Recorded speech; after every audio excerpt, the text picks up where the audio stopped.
Close your eyes for a second and imagine that I hand you this orange and I ask you to describe it.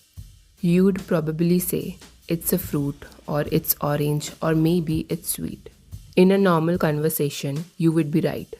But if you were standing in psychology lab in 1890, those answers would be considered a failure. And you would be accused of the stimulus error. Stimulus error is where observer is focusing on the object rather than the experience. A structuralist wouldn't want to hear orange. They'd want to hear, I perceive a sphere of high intensity color. I feel a cold, dimpled texture. I smell a sharp, acidic scent that triggers a salivation response. Structuralists didn't care about the orange. They cared about the structure of your consciousness as you held it. Structuralists wanted to take the human mind, pull it apart like a piece of a clockwork, and find the atoms of thoughts. Welcome to the world of structuralism. This wasn't just a hobby, it was the birth of psychology as a hard science.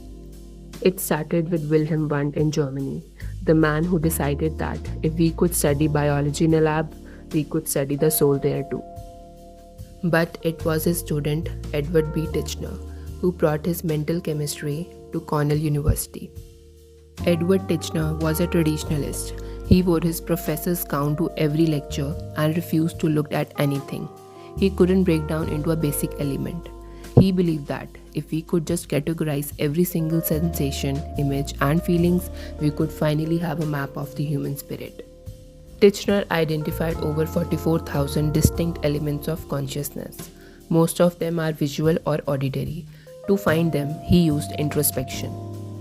But this wasn't like a modern therapy session. His subjects were highly trained observers. They had to practice for months to ignore their common sense and only report the raw data of their senses. He broke the mind into three categories. First, sensation, the basic element of perception, like seeing the color orange. Second, images, the elements of ideas, the faded version of sensation we call memories. Third category is affections, the element of emotions, the simple pleasant or unpleasant tones of an experience. And if you could name these, you were holding the periodic table of the mind. So, why don't we use this today? Because the human mind is a terrible lab subject. First, it was too subjective. If I see bright yellow and you see soft gold, who's the expert? There was no yardstick for a feeling.